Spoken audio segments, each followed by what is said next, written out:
A'udzubillahi minasyaitonirrajim. Surat Yasin masih ayat 11 ya, baru sepotong ya, baru sebagian. Mana itu?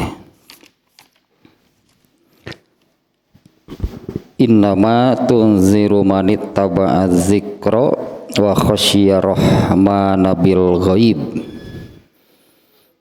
fabashshirhu bimagfirati wa ajrin karim. Hanyalah kamu bisa memberi peringatan kepada orang yang mengikuti Al-Quran ya, atau yang ya mau membuka diri itu ya, mau membuka diri, karena itu intinya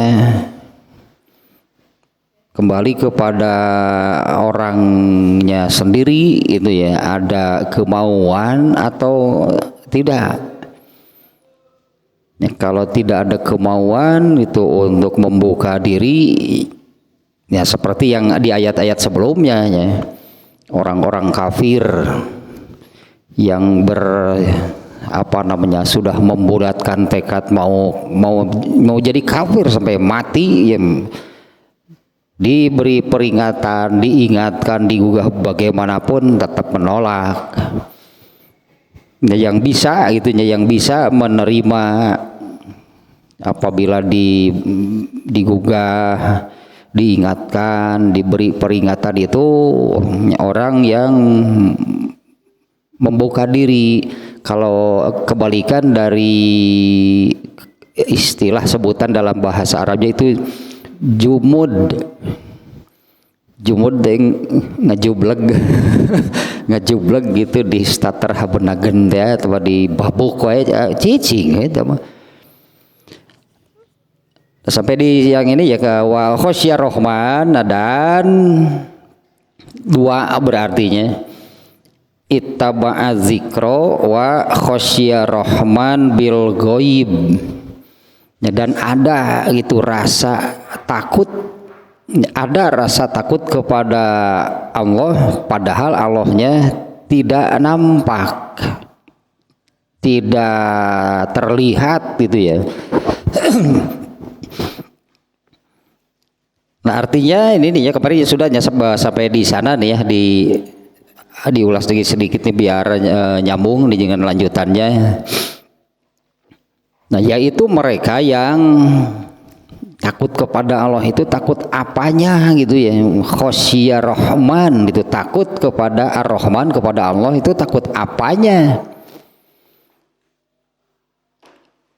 Nah, di dalam Al-Quran intinya di dalam Al-Quran ataupun di dalam hadis sangat banyak yang menerangkan tentang azab atau siksaan dari Allah. Justru Allah itu tidak akan menyiksa satu kaum sebelum ada berita gitunya, sebelumnya gitu ada berita. Artinya nah ini tunziro itu Rasulullah SAW itu menyampaikan tentang tentang azab ya, kabar tentang azab atau siksaan dari Allah. Nah, masalahnya kan mau percaya atau tidak. Allah itu tidak akan menyiksa satu kaum sebelum menyampaikan ancamannya. Sebelumnya itu Allah pasti menyampaikan ancamannya dulu. Dan itu sudah sejak zaman nabi-nabi terdahulu kan. Misalnya di zaman Nabi Nuh kan, ketika Nabi Nuh itu membuat sebuah kapal besarnya yang memuat banyak orang kan, saat itu orang kafir menertawakan karena merasa aneh ada orang membuat sebuah kapal perahu di tengah gurun. Nah, mengapa gitu nya cuma cukur kos nu gelo nya kapal di gurun terus ngadayungna kumaha teu kabayang bener. Nabi Nuh menyampaikan akan ada banjir yang besar. Nah, selalu demikian. Nah, ini contohnya ya. Selalu demikian itu disampaikan dulu kabar tentang adanya ancaman azab dari Allah. Nah, yang khosyah rahman itu mereka itu takut akan azab yang Allah beritakan sebelumnya, sebelum benar-benar terjadi. Artinya ya, sebelum benar-benar terjadi mereka itu takut, ada rasa takut terhadap ancaman Allah yang Allah beritakan sebelumnya. Karena pada hakikatnya makanya di sini disebutkan Ar-Rahman, justru bukan ini kalau pemilihan kata mungkinnya di dalam Al-Quran ini khosyah rahman ini seperti bertolak belakang. Ya, seperti bertolak belakang. Khosyah itu takut, Ar-Rahman itu yang maha penyayang, aneh kan? Ya, khosyah rahman itu takut kepada Ar-Rahman itu kepada pemilik rahmat. Ternyata kan di dalam hadis yang ini yang inna rahmati ghalabat godobi, sesungguhnya rahmatku itu mengalahkan murkaku. Artinya ada dua gitunya, ada dua nih sebutlah ada dua sisi gitu dari Allah itu. Satu rahmatnya maha pengasih maha penyayangnya, dua murkanya. Hanya sebetulnya rahmat Allah ini lebih mendominasi daripada murkanya. Nah, hanya kalau rahmatnya ini bahasa kita aja mungkin ya, apabila rahmat Allahnya disia-siakan. Ya, mengapa disebut disia-siakan? Karena pada dasarnya Allah menciptakan seluruh makhluknya itu untuk dikasihi, untuk disayangi. Kalau bahasa Sundana beda bongan teu beunang dipikanya ah. Itu bahasa Sundana namanya bongan teu beunang dipikanya ah. Dan di antaranya ada beberapa ayatnya di surat Yunus ayat 57. Allah menyebut Al-Quran itu dengan 4 sebutannya di ayat tersebut. Yang satu mau'izatun, dua mau'izah itu sesuatu yang mengarahkan gitu, yang mengarahkan kepada kebaikan. Yang kedua sebagai syifaun lima fis sudur. Al-Quran itu Al-Quran ini tentang Al-Qurannya. Al-Quran itu obat bagi segala penyakit hati. Yang kemarin ya, yang kebetulan cukup panjang tuh di Kitabul Adab, pembahasan tentang khuluq. Ini yang kesimpulannya ya, dari pembahasan yang panjang itu kesimpulannya Al-Quran dijadikan khuluq itu, Al-Quran itu ditanamkan dan ditumbuhkan di dalam hati. Selain itu, nah semua penyakit hati itu harus dibuang. Ibarat menanam padi yang kalau padinya ditanam, tanaman lainnya tidak dibuang, ini padi pasti terganggu. Tanaman padinya ini pasti terganggu, bahkan bisa kalah gitu, padinya malah tidak tumbuh, eceng gondok eceng gondok dan sebagainya yang tumbuh di dalam hati. Sementara khuluq itu adalah sumber dari amal, maka apa yang diamalkan oleh seseorang itu ya itulah yang ada di dalam hatinya. Nah, Al-Quran itu ditanamkan di dalam hati sekaligus itu juga gitu sebagai obat bagi penyakit hati. Artinya yang bisa menyembuhkan dan menghilangkan penyakit hati itu Al-Quran. Al-Qur'annya ditumbuhkan dengan caranya Al-Qur'an itu ditumbuhkan itu diamalkan, itu diamal sampai kepada pengamalan. Bukan hanya dibaca, bukan hanya dihafal.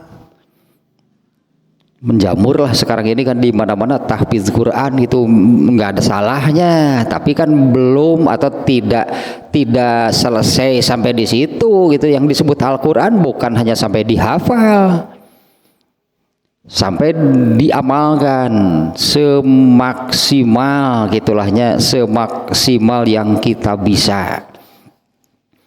Di samping itu, nah apa yang menjadi penyakit hati juga harus dibuang.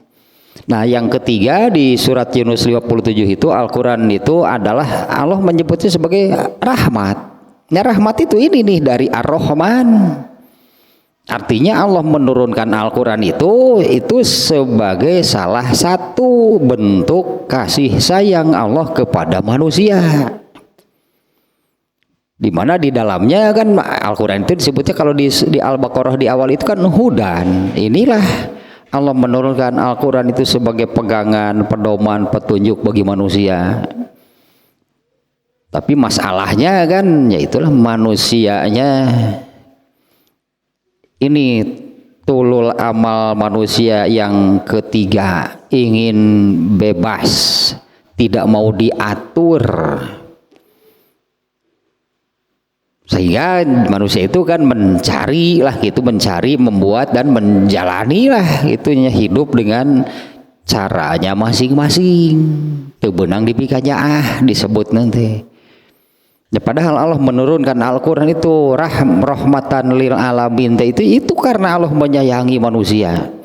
Tapi manusianya tidak mau diberi petunjuk, dibimbing gitu, diberi pedoman, inginnya hidup bebas. Ini sangat nampak yang seperti ini. Kita lihat bagaimana hidupnya orang kafir, bebas kumaha manehna.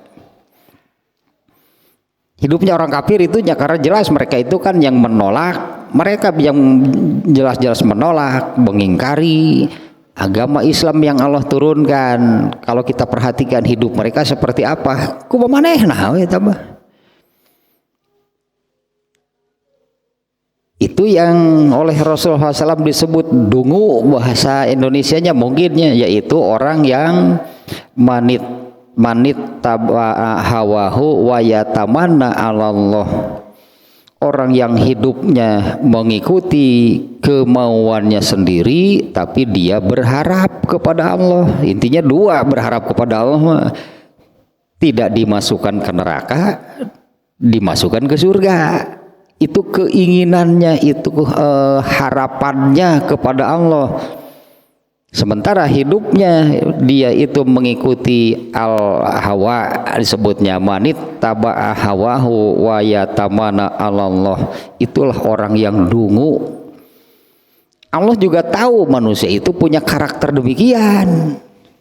Makanya yang mau taat kan oleh Allah diberi balasan yang luar biasa. Allah juga tahu karakter manusia itu seperti itu, tidak mau diatur.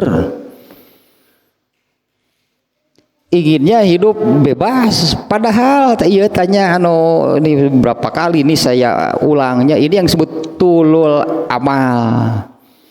Manusia itu berangan-angan hidup lama panjang di dunia, padahal tahu dijatahnya sedikit, padahal tahunya dijatahnya hanya sedikit, tapi angan-angannya ingin hidup lama.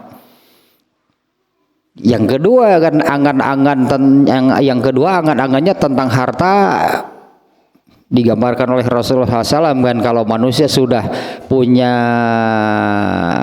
satu lembah emas itu pun kan sudah nggak akan habis 7 turunan, tapi ingin lembah yang kedua. Kalau sudah bisa dapat 2 lembah emas, ingin yang ketiga dan seterusnya. Itu angan-angannya tentang harta juga tanpa batas, padahal tahu, padahal sadar rezeki sudah ada yang mengatur. Beri osok ngomong gitu tadi, tapi anger we di pikiran teh yang mau dileg-leg sorangan gitu dunia teh. Nah yang ketiga tentang kebebasan.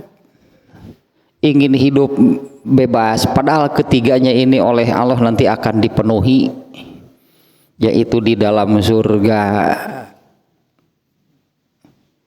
umurnya tidak dibatas, hidupnya abadi, hartanya tidak dibatas, ingin apapun diberi. Yang ketiga, Allah sudah tidak lagi memerintah, melarang, mengatur hidup manusia di dalam surga. Tadinya silahkan, tidak akan lagi memerintah atau melarang apapun, hidup sesuka hati di surga. Nah, sampai di sini yang kemarin ya, orang yang takut kepada Allah itu orang yang takut akan azab atau siksa dari Allah. Padahal Allah itu di ayat ini menyebutnya Allah itu Ar-Rahman. Allah itu pengasih lah gitunya, pengasih penyayang bil goibi, sementara Allahnya itu tidak nampak. Jadi intinya di sini adalah mau percaya atau tidak kepada Rasulullah SAW yang membawa beritanya. Gitunya, mau percaya nggak kepada Rasulullah SAW yang membawa beritanya? Bandingkan dulunya ini sebagai apa namanya, sebagai contohnya untuk diambil pelajaran. Ya, bandingkan antara Abu Bakarnya dengan Abu Lahab. Ya, ini antara Abu Bakar dengan Abu Lahab. Kalau Abu Bakar percaya kepada Rasulullah SAW-nya itu sampai mendapat gelar As-Siddiq, kurang lebihnya mendapat gelar As-Siddiq itu boleh dikatakan apapun yang disampaikan oleh Rasulullah SAW di luar nalar, apa namanya, tidak bisa dipahami, tidak bisa dimengerti, pokoknya biar bagaimanapun Abu Bakar itu berprinsip pasti benar. Ya, Abu Bakar sampai mendapat gelar As-Siddiq itu karena demikian, pokoknya apapun yang datang dari Nabi pasti benar. Teka harti baik cik Abu Bakar ya. Itulah katakannya seolah-olah masa ini tidak masuk akal, tidak masuk logika, teka harti banyak itu pasti benar Nabi masuk, prinsipnya demikian.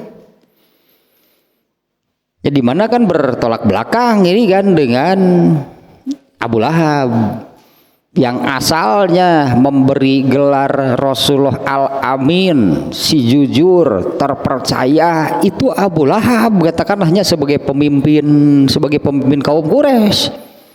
Yang memberi gelar Rasulullah Al-Amin itu Abu Lahab, tapi setelah menjadi Nabi malah sebaliknya Abu Lahab lah yang mengatakan kesana kemari bahwa Rasulullah itu pendusta.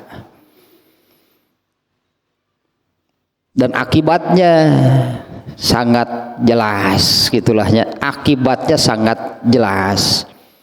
Abu Bakar itu orang nomor satu, orang terdepan di antara semua umat Rasulullah SAW.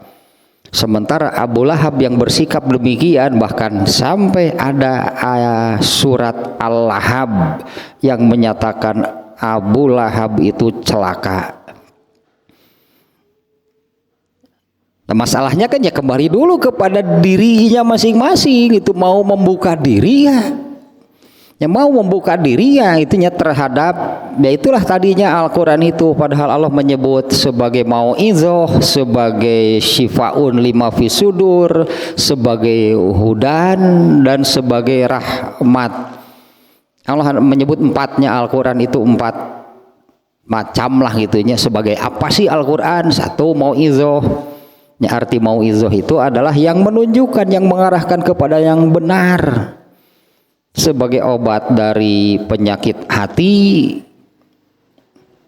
sebagai karena tadinya penyakit hati itu adanya di dalam hati, kalau ada itu akan jadi khuluk disebutnya, itu yang akan diamalkan.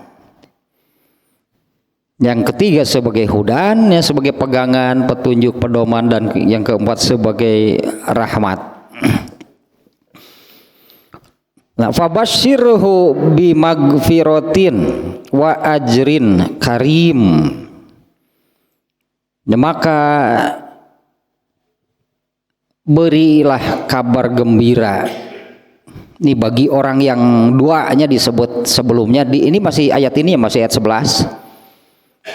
Di awalnya disebutkan sangat bertolak belakang itu dengan ayat-ayat sebelumnya. Kalau ayat-ayat sebelumnya kan Allah menerangkan orang kafir yang Allah kunci itu hati mereka. Karena masalahnya tadi orangnya yang tidak mau membuka diri. Karena orangnya tidak mau membuka diri maka Allah kunci dari luar. Nah, bertolak belakang dengan yang ayat 11, ya hanyalah yang bisa menerima, hanyalah orang yang bisa masuk gitu ya ke dalam dirinya peringatan itu orang yang mengikuti apa yang Allah turunkan dan takut kepada Allah, yaitu takut kepada azab Allah sebelum benar-benar terjadi ya, dan takut kepada Allah sebelum melihatnya, sebelum melihat Allah, karena pada akhirnya Allah itu akan menampakkan diri. Pada akhirnya Allah itu akan menampakkan dirinya, manusia itu akan bisa melihat Allah. Tapi orang-orang yang karena Allah menampakkan diri itu di surga. Ketika Allah menghisab juga belum ya, di sana belum ya, dari apalah namanya, dari apa yang saya baca gitu tentang bagaimana Allah menghisab, Allah belum menampakkan diri. Apalagi kepada orang-orang kafir, apalagi kepada orang-orang kafir yang ada ayat yang menerangkan bahwa Allah itu sudah tidak sudi itu melihat mereka. Mereka tidak diberi kesempatan untuk melihat Allah. Nah, fahaulai, nah mereka ini berilah fabasyirhum, itu ayatnya ya, fabasyirhum bimagfiratin lizunubihim, berilah mereka kabar gembira. Itu arti basyaro yubasyiru, itu kabar gembira. Berilah mereka kabar gembira dengan magfiroh, ampunan. Berilah mereka kabar gembira, yaitu berupa ampunan, magfiratun li dzunubihim, ampunan bagi dosa-dosa mereka. Ya Allah banyaklah kalau di dalam Al-Quran banyak ayat yang seperti ini gitu, yaitu Allah yang menjanjikan ampunan itu bagi dosa. Nah, masalahnya kan Allah sendirinya yang menetapkan bahwa manusia itu pasti punya dosa. Semaksimal apapun, sekeras apapun usaha manusia untuk tidak berdosa, tidak akan ada yang bisa benar-benar bersih dari dosa. Allah yang menetapkannya, manusia pasti berdosa. Ya, artinya kan semaksimal mungkin ya, semaksimal apapun, sekeras apapun usaha manusia untuk tidak punya dosa, tidak berdosa, nggak akan ada. Ini juga yang kemarin nih ya, yang kemarin dalam Kitabul Adabnya, yang ini nih, kalau yang terakhir dalam Kitabul Adab itu kan tentang bagaimana Rasulullah SAW sehari-harinya ketika di dalam rumah, gitulahnya, bagaimana Rasulullah SAW sehari-harinya ketika di dalam rumah. Itu ditanyakan kepada Aisyahnya, kepada istrinya tentunya ya, karena istrinya yang tahu itu kan kalau di dalam rumah Rasulullah itu seperti apa. Dalam beberapa riwayatnya dengan redaksi yang berbeda, itu intinya bahwa ya Rasulullah itu sama saja seperti orang lain. Kalau di rumah itu ya melakukan apalah yang bisa dilakukan di dalam rumah. Kalau ada bajunya yang sobek, jahit sendiri. Ada sepatunya, sandalnya yang rusak gitu kan, dibetulkan sendiri. Aya emberna bocor, tak mahal gitu lah Rasulullah mah. Nah, ternyata itu kan menjadi dalil bahwa apapun yang dilakukan seseorang di rumahnya itu bernilai ibadah. Karena Rasulullah SAW itu tidak melakukan sesuatu yang bukan ibadah. Rasulullah itu tidak ada satu detik pun lah gitu dari umurnya Rasulullah itu melakukan apa yang ini bukan ibadah, nggak akan ada. Tepan sampai jadi slogan dia akan hayatuna kulluha ibadah. Hidup kami ini seluruhnya ibadah. Maknanya adalah kan setiap detik dari umurnya itu berarti isinya adalah ibadah. Ari ibadah tekan amal soleh. Ibadah itu amal soleh. Amal soleh itu apa yang amal-amal yang berpahala. Nah itu yang disebut amal soleh, itu amal yang berpahala. Artinya ibadah yang demikian. Nah, kalau apa namanya sebelum katakanlahnya sebelum kita baca hadis yang kemarin gitu, Rasulullah itu kesehariannya seperti apa ketika di dalam rumah. Banyak yang dilakukan oleh Rasulullahnya banyaklah yang dilakukan oleh Rasulullah, dan itu semuanya bernilai ibadah, artinya ada pahalanya. Nah sebelum membaca hadis tersebut kalau nggak salah kemarin kita katakan seperti ini, apa sih yang kita lakukan sehari-hari? Ya, apa yang kita lakukan sehari-hari? Apa yang kita lakukan sehari-hari? Mulai dari bangun tidur sampai mau tidur lagi, yang kita lakukan itu apa? Apakah sesuatu yang bernilai ibadah? Oh iyalah, misalnya kalau ibu-ibu ya melakukan tugas kesehariannya lah sebagai ibu rumah tangga. Ya masaklah, ngepel, sasapu, itu ibadah bukan? Ya kalau tidak tahu dalilnya bukan ibadah, karena orang kafir juga demikian. Terus yang menjadi ibadahnya itu yang mana gitulah ya. Terus yang menjadi ibadahnya yang mana? Dari bangun tidur sampai mau tidur lagi. Nu yakin ibadah nama ya, tapi sholat gitulah pasti ibadah ya tama. Mulai dari sholat subuh mungkinnya sampai sholat isya gitu dalam keseharian tenu yakinlah bahwa ini ibadah, yaitu sholat yang 5 waktu. Di luar sholat dari gitu antara subuh ke zuhur apa saja yang dilakukan, mana sih yang dilakukan itu yang berupa ibadah? Dari zuhur ke asar apa sih yang dilakukan, mana sih yang berupa ibadah? Tidak tahu dalilnya gitu. Ternyata apa yang dilakukan di dalam rumah itu berpahala. Ya kalau tidak tahu dalilnya jangan minta pahala. Karena orang kafir juga kalau melihat apa yang dilakukan keseharian ya demikianlah sama. Jadi dari bangun tidur sampai mau tidur lagi ibadahnya udah mana eta salat. Oh nyok gitu, salat teh ibadah, amal soleh yang berpahala. Jangan-jangan kalau salatnya sahun dosa we bunggul berarti tak usi nanti. Ini yang ini nih bahwa Allah menjanjikan ampunan karena manusia pasti punya dosa. Ya, Allah menjanjikan ampunan itu karena manusia itu pasti berdosa. Nah dengan bersikap seperti ini berarti dengan bersikap seperti ini yang pertama mau diingatkan, karena masalahnya kembali kepada diri sendiri dulu. Mau gak diingatkan, mau gak digugah?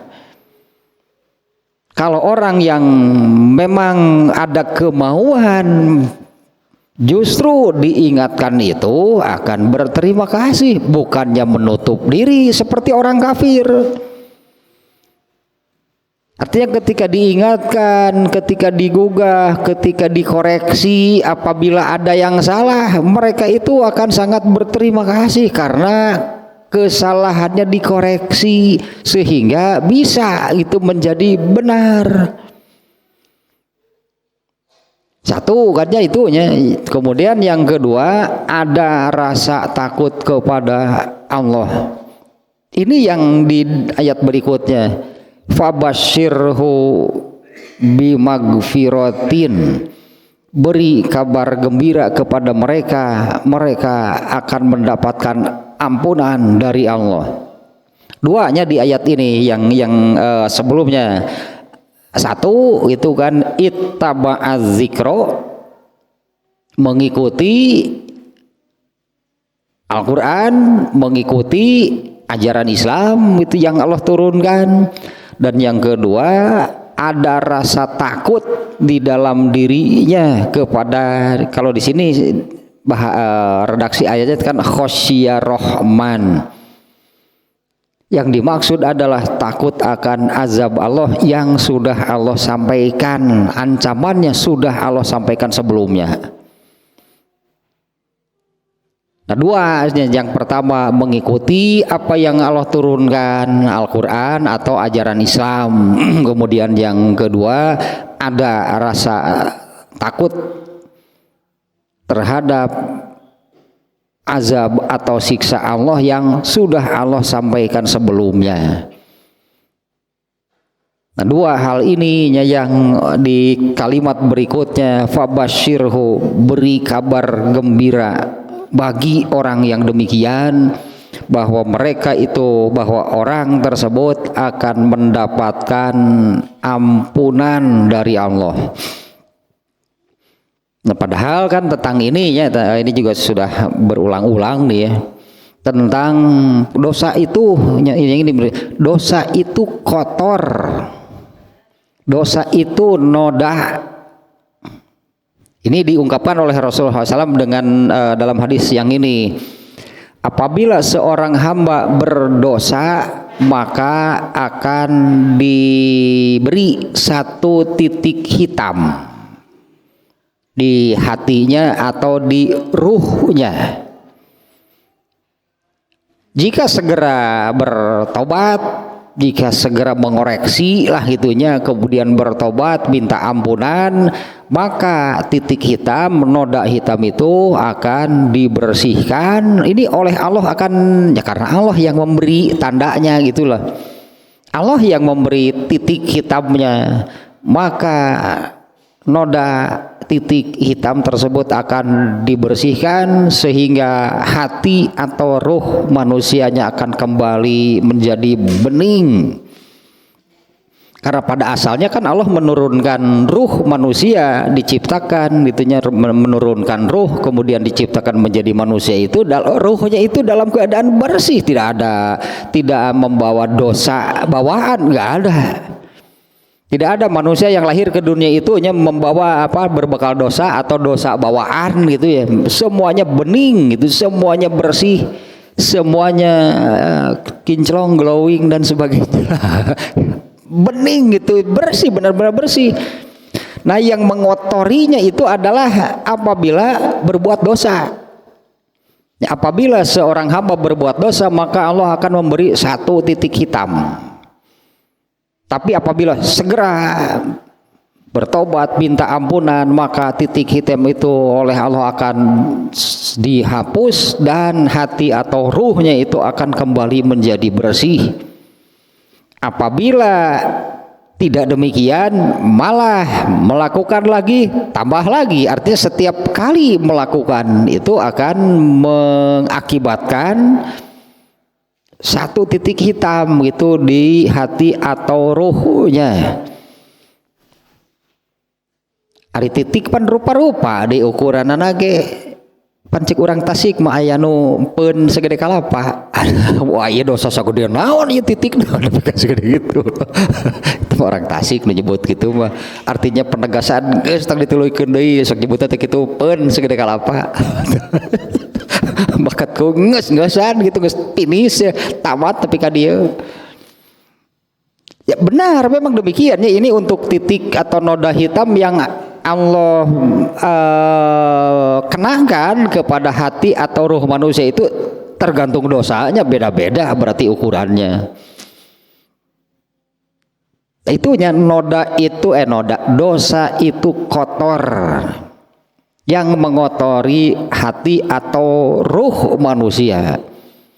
Nah ini magfirah itu pembersihnya. Beri kabar gembira kepada orang itu, mereka akan mendapatkan magfirah. Mereka itu akan mendapatkan ampunan dari Allah. Apabila mendapatkan ampunan dari Allah, inilah yang harus di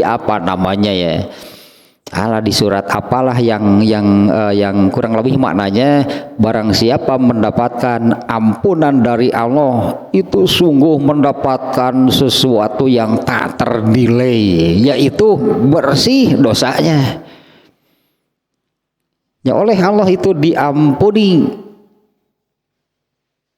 Inilah pembersih paling pembersih paling efektif lah gitu untuk membersihkan dosa itu adalah ampunan dari Allah. Karena kalau sudah dapat ampunan dari Allah tidak akan tersisa itu dosanya. Kalau sudah dapat magfirah atau ampunan dari Allah, tidak akan ada dosa yang tersisa. Ada beberapa bahkannya ayat yang kurang lebih maknanya demikiannya. Apabila mendapatkan ampunan dari Allah maka mendapatkan sesuatu yang tidak ternilai, yaitu mendapatkan dosanya itu diputihkan oleh Allah. Luar biasa, berarti itu anugerah tidak terhingga. Karena apabila ini tidak didapatkan, itu kan, apabila magfirah atau ampunan dari Allah itu tidak didapatkan, ini kan dosa harus tetap bersih. Dosa ini harus bersih untuk bisa masuk surga. Tidak bisanya orang yang masih gitulah ada dosa pada dirinya, artinya pada ruhnya itu masih ada noda-noda hitam itu di ruhnya, gak akan bisa masuk surga. Harus bersih dulu. Pembersih paling ampuh, paling efektif ampunan dari Allah. Padahal Allah kan menjanjikan ampunan. Ini di antara ayatnya, di ayat ini Allah menjanjikan ampunan. Allah yang membersihkan. Bahasa lainnya kan dosanya itu diputihkan. Lamun hutang teh apa dianggap lunas.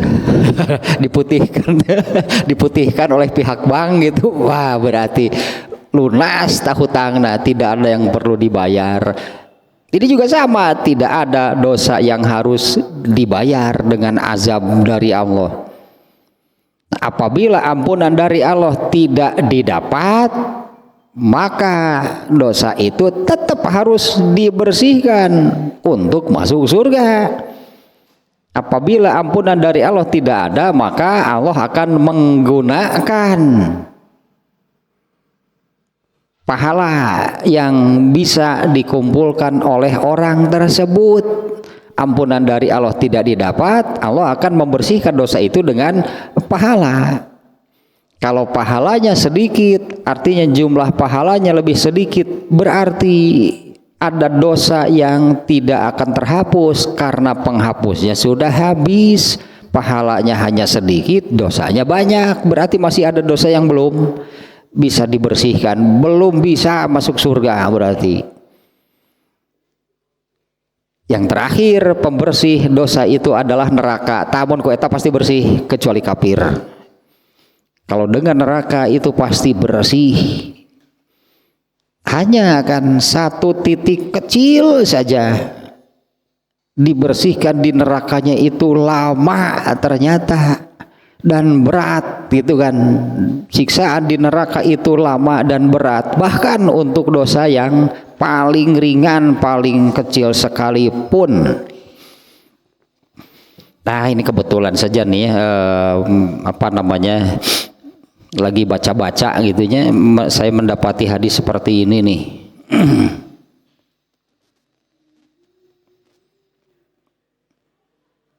Nah, hadis riwayat Muslimnya saya menemukan hadis seperti ini, hadis riwayat Muslim. An Samurata radhiyallahu anhu annahu sami'a nabiyallahi sallallahu alaihi wasallam yaqulu inna minhum man ta'khuzuhun naru ila ka'baihi wa minhum man ta'khuzuhu ila hujzatihi wa minhum man ta'khuzuhu ila unuqihi. Kalau kemarin kan yang malam tadi kan tentang manusia itu ketika di mahsyar matahari didekatkan hingga persis lah gitu di atas kepala mereka, berkeringatlah manusia karena panasnya, beragamnya keringat yang dikeluarkannya itu, ada yang hanya sebatas tumit, ada yang sampai betisnya, itu ternyata tergantung kepada amalnya. Nah kalau yang ini hampir sama, ada yang sampai mata kaki, ada yang sampai pinggang, ada yang sampai, ternyata ini tentang disiksa di neraka. Nah, seperti barusannya redaksi hadisnya ini terjemahnya nih dari Samurah radhiyallahu anhu, ia mendengar Nabi sallallahu alaihi wasallam bersabda, sesungguhnya di antara penghuni neraka itu ada yang terkena api neraka hingga mata kakinya. Ya gitulah kekecebrakannya sih gini cai lencang gitu tadi neraka. Neraka sampai mata kakinya. Ada yang terkena api neraka sampai pinggangnya. Dan ada yang terkena api neraka itu hingga lehernya. Dan ada yang orang kafir mah digulung, disebut nanti seperti orang yang kena dihantam ombak gitunya, digulung dengan api neraka. Tapi kan yang paling ini yang awalnya yang pertama disebut di sini, di antara mereka penghuni neraka itu ada yang terkena api neraka itu hanya sampai mata kakinya. Nah hadis yang menerangkan Abu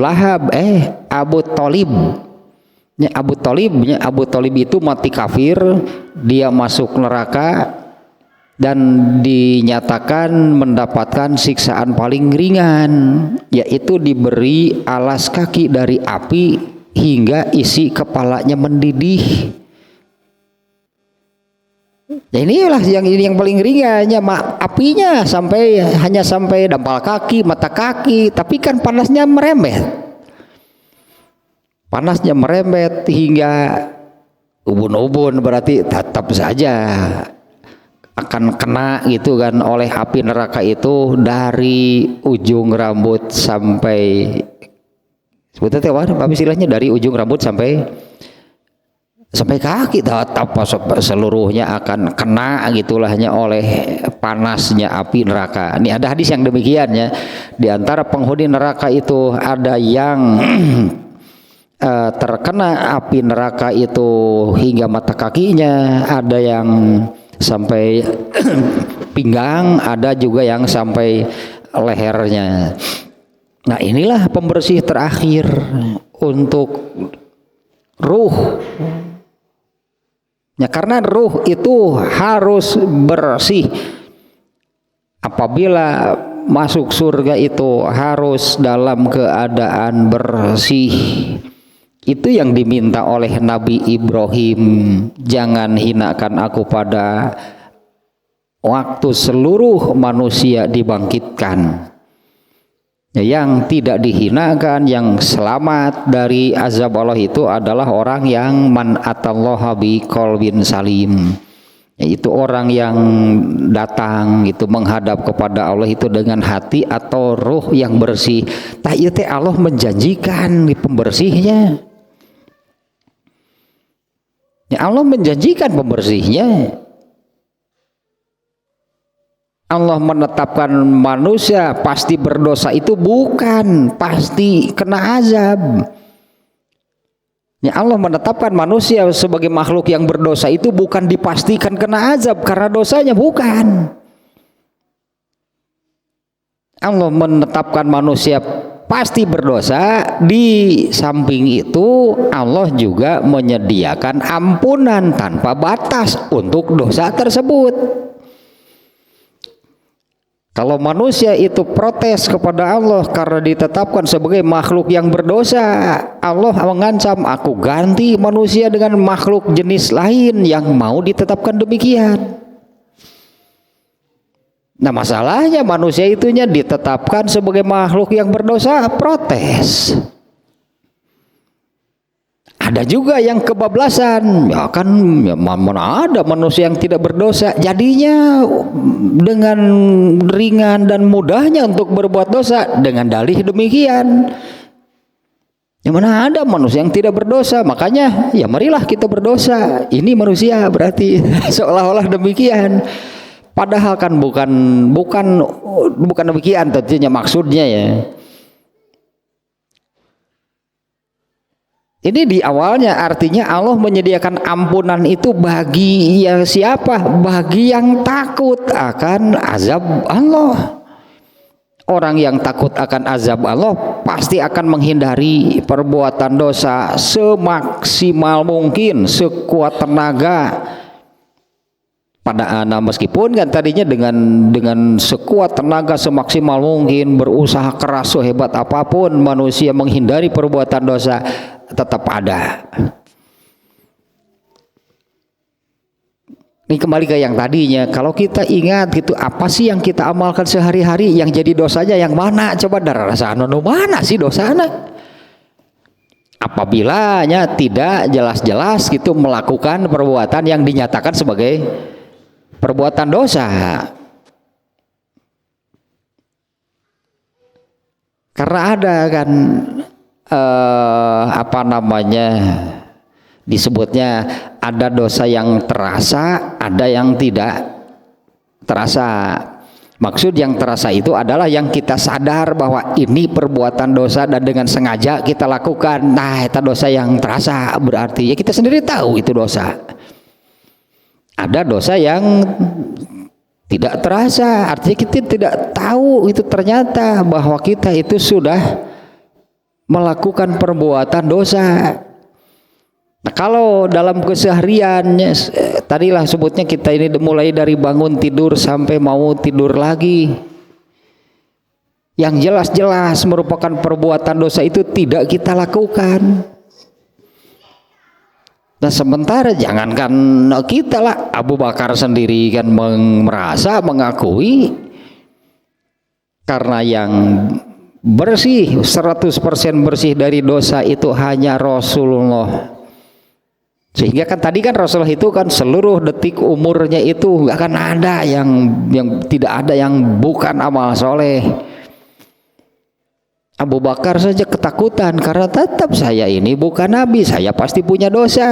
Nah, artinya kalau kita sendiri bagaimana? Ayo dosanya nu mana? Katakan hanya yang mana sih yang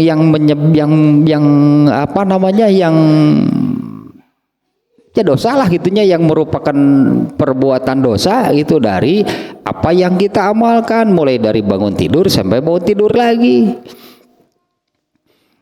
Anger eta nu dua tah nu paling berat untuk tidak berdosa mah memang sudah disabdakan kan oleh Rasulullah ya, yaitu menggunakan dua macam kenikmatan, sehat dan waktu. Sehatnya dipakai ibadah gak? Waktunya dipakai ibadah gak? Karena bersyukur itu kan kalau menggunakan kenikmatan itu sesuai dengan tujuan Allah memberikannya. Sementara tujuan Allah memberikannya tidak ada lah tujuan lain, hanya untuk beribadah selaksud lah sekurang Sunda mata nu dua eta mah. Karena seseorang melakukan apapun pasti menggunakan sehat dan waktu. Mulaya benar gitu, tidak akan ada manusia yang bisa bersih dari dosa. Itu hanya Allah sudah menetapkan demikian. Tapi kan tadi manusia ditetapkan sebagai makhluk yang pasti berdosa itu bukan untuk dengan bebas berbuat dosa. Ya, artinya jangan dijadikan dalihnya bahwa kan Allah sudah menetapkan manusia itu pasti berdosa, mata gampang ringan lah berbuat dosa. Ya, bukan dengan arti demikian. Berdosa pasti, tapi Allah menyediakan ampunan bagi siapa? Mentah ayeuna mah gitu. Allah menjanjikan magfirah itu bagi siapa? Bagi orang yang bagaimana?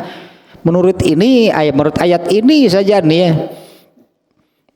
Allah berfirman itu di dalam ayat ini, berilah kabar gembira bagi orang tersebut, fabashirhu gitunya, pakai kata ganti di sini, fabashirhu, beri kabar gembira orang itu. Siapa? Yang bagaimana? Yaitu orang yang manit taba'a zikro wa khosyiya rahman. Dua lahnya yang disebut di ayat ini. Satu, ittaba'a zikro, artinya kan ittiba terhadap apa yang Allah turunkan. Kemarin sudahnya mana ittiba itu, yaitu orang yang mengikuti dan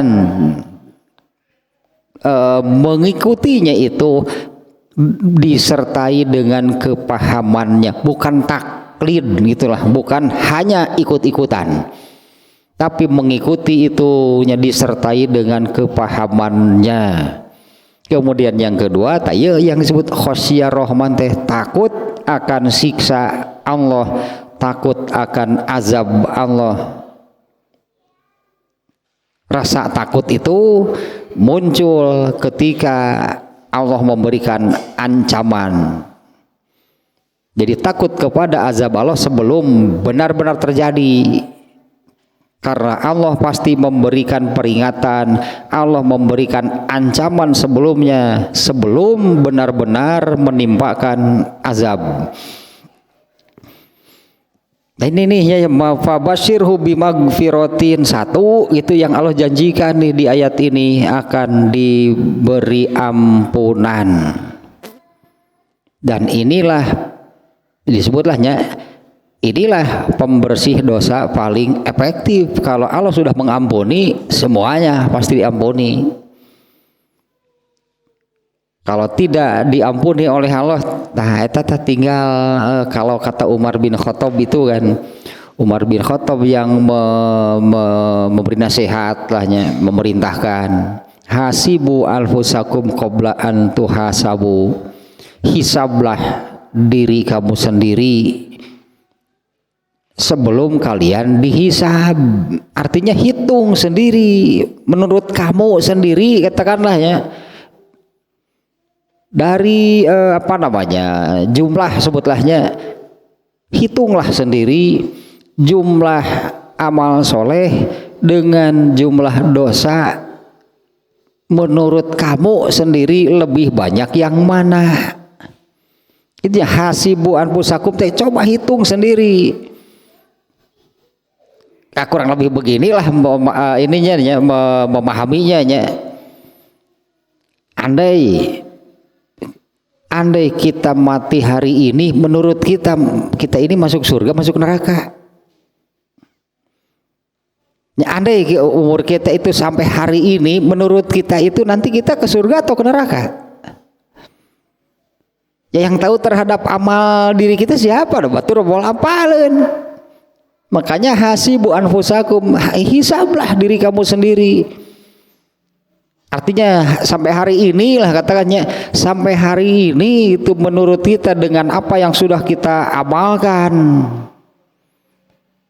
kita ini menurut kita sendiri, menurut perhitungan kita sendiri masuk surga atau masuk neraka.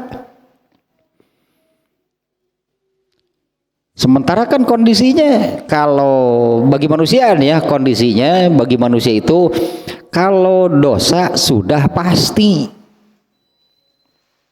Dosa bagi manusia itu kan satu kepastian kan ya. Bagi manusia itu kalau dosa sudah pasti. Kalau amal soleh belum tentu. Sholat saja masih ada yang sahun. Artinya meskipun yang dikerjakan ibadah, belum tentu itu menjadi amal soleh. Belum tentu itu menjadi amal yang menghasilkan pahala. Bagi manusia itu kalau dosa sudah pasti, amal soleh belum jelas, amal soleh belum tentu. Karena meskipun saya kan misalnya yang jelas lah, yang sehari-hari pasti dikerjakan, saya kan setiap hari tidak pernah ditinggalkan mengerjakan sholat, benar gak sholatnya itu jadi amal soleh yang berpahala? Belum tentu kan. Ini kan makanya ungkapan siapa, Ibnu Umarnya, ungkapan Ibnu Umar itu kan sebagai seorang yang taasi disebutnya kepada nabinya. Taasi kepada nabi itu artinya mengikuti nabi itu total, bukan hanya urusan ibadahnya, di luar urusan ibadah pun pokoknya saya ingin mengikuti nabi, ingin seperti nabi, segala-galanya ditiru lah gitulahnya oleh Ibnu Umar mah, segala-galanya nabi itu ditiru, model sepatunya ditiru. Ibnu Umar pernah punya sepatu yang dari kulitnya, bulunya itu tidak dihilangkan, jadi sepatunya itu buluan gitu. Jadi sepatunya itu kulitnya masih berbulu, aneh sebetulnya kan, itu umum lah gitunya. Ketika ditanyakan kenapa, saya pernah melihat Nabi memakai sepatu seperti ini, ada pahalanya nggak? Enggak, itu bukan, emang sepatu nu buluan nu henteu, eta mah atuh pek. Ya sepatunya nya dari sepatu kan mau sepatu kulit rusa ge lah. Kulit rusa, kulit kanguru, kulit cak-cak, pek bebas lah. Buluan rek henteu. Nah, itu artinya bukan urusan ibadah. Tapi Ibnu Umar itu, aku pernah melihat Nabi memakai sepatu seperti ini, makanya aku menggunakan sepatu yang seperti itu. Ibnu Umar apalagi lah bisa terbayang, apalagi urusan ibadahnya seperti apa Ibnu Umar, yang bukan urusan ibadah saja itu, pokoknya saya ingin seperti Nabi. Urusan ibadahnya gitu kan, wah nggak kebayang, mana mungkin Ibnu Umar tidak mengikuti Nabi. Nah, Ibnu Umar yang demikian kan mengatakan, dari semua ibadah gitulah, dari semua ibadahku itu aku berharap ada satu saja yang diterima oleh Allah. Itu sudah artinya sudah sangat menggembirakan lah gitunya, kalau dari semua ibadah itu satu saja yang diterima oleh Allah. Nikmat cigana gitulah maksudnya, nikmat cigana lamun kita beribadah dan Allah menyatakan saya terima ibadah kamu. Sugana tuh hiji lah nu kitu cek Umar bin Khattab deh. Umar bin Khattab lagi, Ibnu Umarnya. Nah, itu kan pelajaran, berarti kan bagi kita itu kan pelajaran. Ibnu Umar itu mengatakan demikian, lah kita bagaimana? Hari orang ini santai-santai wae gitu. Apa enggak ada keinginan ibadah itu diterima? Apa enggak ada rasa takut gitu kalau persembahan ibadah kita itu oleh Allah ditolak? Apa sih akibatnya kalau ibadah ditolak? Nabi Ibrahim dulu kan juga berdoa, Rabbana taqabbal minna, sieun sebetulnya takut ibadah tidak diterima. Rabbana taqabbal minna, ya Allah terimalah persembahan kami ini. Itu yang ini termasuknya yang rasa takut. Nah, Allah menjanjikan ampunan bagi orang yang satu mengikuti apa yang Allah turunkan.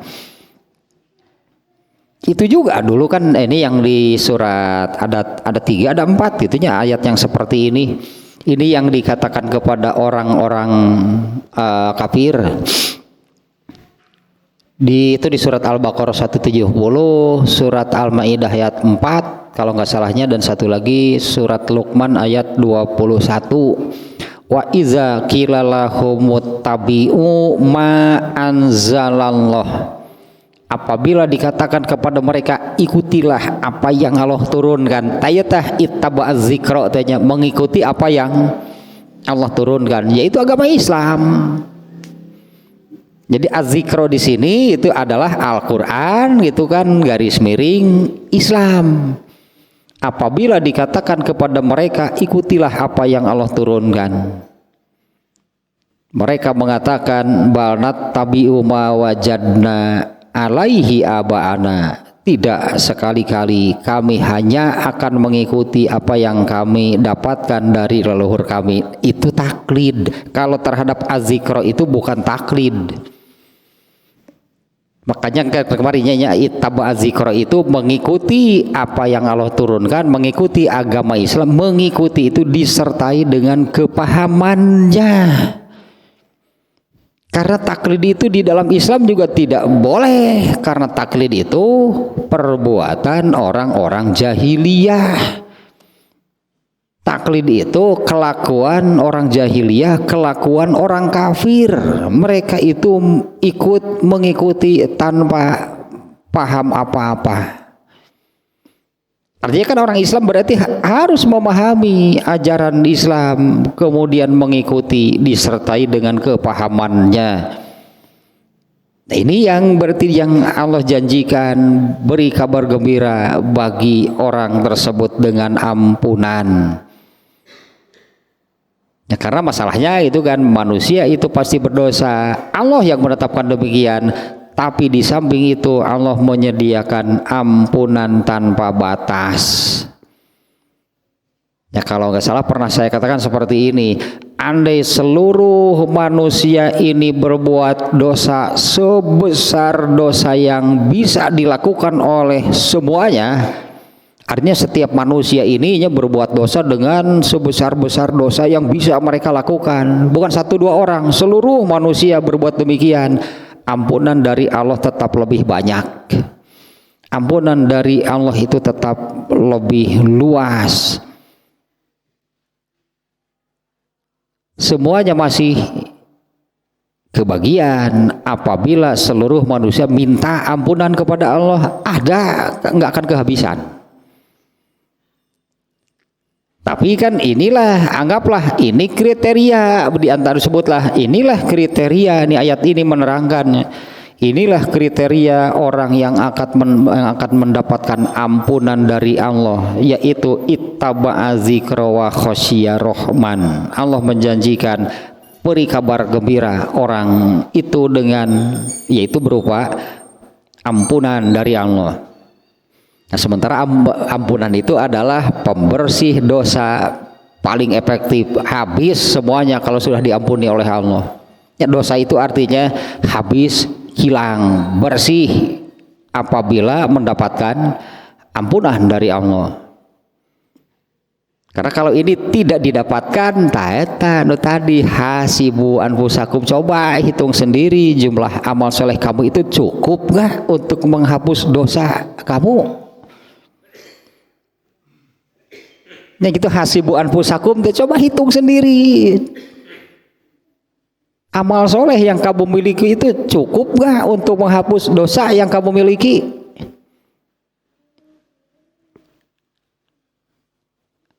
Kalau kita ingat yang ini nih, hadis yang pembunuh berantai, ya pembunuh berantai itu udah, karena dia terus membunuh sampai 99 orang gitu kan. Tapi bagaimana kemudian dia nah itu kan setiap dosa itu apabila bertobat Allah yang membersihkannya. Ternyata orang ini kan menyadari bertobat. Dia tanya-tanya gitu, apa masih bisa gitu saya bertobat? Apa masih ada kemungkinan dosa saya ini diampuni? Saya membunuh 99. Eta teno disebut nah, dosa yang lain ada nggak? Emang eta unggul dosana? Wanya pembunuh 99 sok sholat, wah mustahil. Masa apa dosanya hanya yang itu? Ya itu yang disebutnya. Ternyata orang yang ditanya lagi, wah gede toing atau teman kumaha ngahapusna dosa 99. Satu orang lempengan kagok. sia kan dia hiji deui di uppercut eta mah goler paeh kagok 100 pun kitu mata dilepkeun teh dina balong dilelep-lelep teh kana balong 100 eta dia masih belum puas katakannya, artinya kan orang ini masih belum puas dengan jawaban tersebut. Apa benar itu sudah tertutup itu ampunan magfirah dari Allah?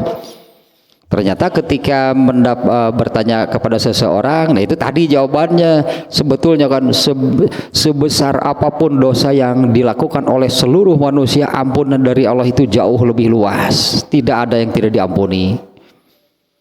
Hanya kan jangan kembali ke tempat asal. Pergilah ke tempat anu di sana mendukungnya kalau kamu mau berubah. Ketika orang itu menuju tempat yang dituju di tengah jalan meninggal. Amalnya baru melangkah padahal amalnya kan baru melangkah kan belum sampai ke tempat tujuan lalu diam di sana beramal soleh itu kan bersama orang-orang di tempat yang di tujuan belum terjadi. Ketika orang itu meninggalnya dalam hadisnya itu dengan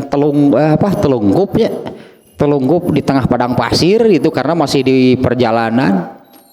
Orang itu meninggal, turun 2 malaikat rahmat dan malaikat laknat berebut untuk membawa jenazahnya. Menurut malaikat laknat bahwa ini lebih pantas untuk masuk neraka. Lihat dosanya, mana amal solehnya. Malaikat rahmat itu mengatakan ini lebih pantas saya yang membawanya karena kemauan untuk berubah bertobatnya sangat jelas. Allah memerintahkan kemudian kota tujuan. Kemudian malaikat ini kalau begitu kita ukur ini letak jenazahnya lebih dekat ke tempat asal atau ke tempat tujuan. Diukur tentunya lebih dekat ke tempat asal, lebih ke tempat tujuan. Karena 2 malaikat ini tetap berebut gitu ya. Ini lebih saya yang lebih pantas membawanya. Lihat jumlah dosanya. Malaikat rahmat, saya yang lebih pantas membawanya. Ini kan sudah jelas. Kemauan bertobatnya, kemauan untuk berubahnya sampai nanya datang kemana lalu nanya kan jelas berarti kan. Lalu Allah memerintahkan ukur tempat saya ngewa lah malaikat dur gelut didinya dia dur malaikat gelut ngewa geus ukur letak jenazahnya ini lebih dekat ke tempat asal atau ke tempat tujuan. Kemudian Allah memerintahkan tempat asalnya menjauh, Allah memerintahkan tempat tujuannya mendekat. Diukurlah itu dulu alat mengukurnya ting make naon nya baheula ngukurna teh make naon gitu. Ternyata hampir sama, hanya beda 1 jengkal dari jarak kilometer, hanya beda 1 jengkal lebih dekat ke tempat asal. Maka jenazah itu dibawa oleh malaikat rahmat. Itu artinya lalu dosa sebelumnya yang membunuh 100 bandingkan amalnya berapa banyak, baru melangkah, amalnya belum banyak yang dilakukan. Belum banyak kan amal yang dilakukan katakanlah untuk menghapus dosanya, tapi bisa di akhir hadisnya maka jenazah itu dibawa oleh malaikat rahmat. Itu indikasi bahwa orang ini selamat dari dosa-dosanya. Kemana? Dihapus oleh Allah. Kalau benar-benar membandingkan amalnya gak sebanding, masa baru melangkah beberapa langkah katakanlah dibanding dengan jumlah dosanya yang membunuh 100 orang. Eta ittaba'a zikra teh kitu tak ikuti itu apabila ikuti nih apa yang Allah turunkan. Nah orang ini mengikuti kan benar kan berarti kan benar. Kamu jangan kembali ke tempat asal. datanglah ke satu tempat. Orang ini kan mengikuti kaharti, artinya bisa dipahami, kembali ke tempat asal, sulit untuk berubah. Ya pergilah ke satu tempat, di sana penduduk penghuninya orang-orang yang soleh itu sangat mendukung kalau kamu mau berubah, diikuti. Padahal amalnya baru sedikit. Kemana dosa-dosanya yang sebutlah yang disebut saja kan membunuh 100 orang, dihapus oleh Allah berarti. Ya, hadis itu kan menunjukkannya, berarti hadis itu kan substansinya amalnya baru sedikit, tapi kemauan kesungguhannya untuk berubah, untuk bertobat, untuk hijrah sebutnya tehnya. Ya, hijrah itu kan beralih dari yang buruk kepada yang itu, jelas kan dari apa yang dilakukannya. Nah inilah Allah menjanjikan diampuni dosa sebesar apapun, dan amalnya yang baru melangkah itu dinilai itu sangat besar berarti oleh Allah. Ya kan amalnya itu dinilai sangat besar. Dari mana? Dari kemauan dan kesungguhan. Dari kemauannya kan, kemauannya, kesungguhannya, benar-benar nih dia ini mau berubah, mau bertobat. Ternyata itu nilainya besar meskipun amalnya belum seberapa. Bisi we baheula umur teh eeunan amal teh baheula geus kaca we lah gitu lah, mun inget amal baheula itu sigeur teh hirup bener teh meureun kakara meureun dia setahun mah tah mampu enggak amal setahun menghapus dulu dosa sebanyak apa? Jangan kan amal setahun baru melangkah saja itu bisa mengalahkan. Nah berarti kan Allah menilai melihat kemauan dan kesungguhannya, dan usahanya pun kan jelas kan. Ya itulah usaha maksimal yang dia bisa, seperti yang ditunjukkan oleh orang ini. Jangan kembali ke tempat asal, datang ke tempat tadi hal yang demikian. Padahal dosanya menggunung, mungkinlah sebanyak apa dosanya orang tersebut, dia mendapatkan ampunan. Dan satu lagi, wa ajrun karim, Allah menjanjikan pahala yang mulia. Di sininya akarim, Allah menjanjikan pahala yang mulia, pahala yang besar bagi ini orang yang ini dua adanya kriterianya. Nah Quran berbicara global, ari ittaba zikra teh kumaha nya ngamalkan Islam seluruhnya, berarti kan mengamalkan Islam seluruhnya, karena az-zikra di sini kan Al-Qur'an atau ajaran Islam diikuti sesuai tadilahnya, mengikuti, mengamalkan ajaran Islam itu semaksimal yang kita bisa, gitulah intinya, semaksimal yang kita bisa. Dan yang kedua, takut kepada Allah, takut kepada azab Allah. Ketika Allah memberi ancaman itu sudah takut, sudah merasa takut sebelum benar-benar terjadi. Nah, dua juga yang dijanjikan Allah di dalam ayat ini. Satu, ampunan, artinya tidak masuk surga.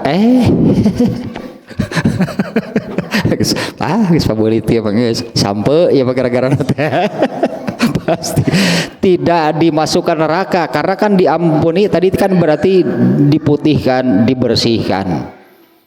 Wa ajrun karim itu surga, berarti intinya kan berarti dibebaskan dari neraka dan dimasukkan ke dalam surga. Geuning gampang hayang ka surga teh dua tah. Ittaba az-zikra dan khasyiyar rahman. Nyapan dua anak eta teh Islam. Berarti kan ya itulah berislamlah, artinya berislamlah, beragama Islamlah dengan kesungguhan. Contohnya tadi orang yang sudah membunuh 100 orang, ini kesungguhan nih yang menjadikannya demikian, kemauan itu dan kesungguhannya. Tosah berarti beres tanya ayat 11 sebetulnya. Jadi masalahnya ternyata meskipun ayatnya pendeknya, tapi ini maknanya ininya sangat luas nih dengan ya pada akhirnya orang itu kan inginlah maunya kan terbebas dari neraka masuk ke surga. Ini yang dua yang Allah janjikan itu dibebaskan dari neraka dan dimasukkan ke surga.